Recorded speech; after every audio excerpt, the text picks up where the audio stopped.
any Android phone amda Meitei Mayek keyboard hapke hairagadi Play Store da chango duga search tobamda Manipuri keyboard thabiro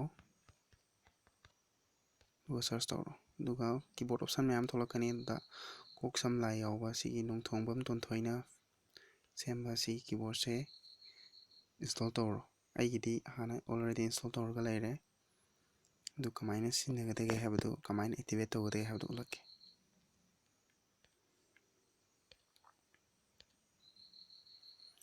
laire Meitei Mayek thaw keyboard sini adu si keyboard sa chango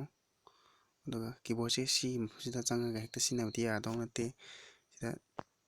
mana so highlight go to your device setting, go to language and input aduga enable Meitei Mayek keyboard habdi enable to halo ya halo habani na change keyboard sida chango aduga ai hana keyboard option sida hojai keyboard to yaudre Meitei Mayek keyboard choose keyboard thabdu nammo aduga sida ai already install tawba keyboard da Meitei Mayek keyboard last ama khale yawre sise enable tawro Meitei Mayek keyboard can record including sise haire credit number adudu kesu kaide ado magi sise okay tawhangro duga change keyboard ta Meitei Mayek keyboard option to yawre do sida click tawbiro duga last one check tawamba amutang kesu kaide si yare nangna message khangde WhatsApp FB warju WhatsApp warju loimbakta sigi Meitei Mayek si ibe yarani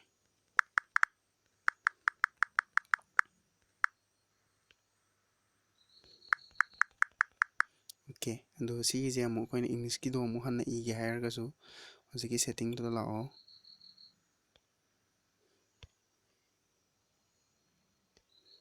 duga change keyboard amu tawraga ngasai koi hana gi oba English se dum khanbe yare ando sigi je amu lak matamda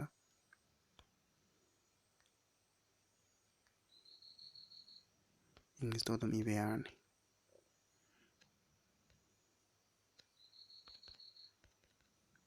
okay sumaina ni Meitei Mayek keyboard phone da hapa sinabi yaise mayam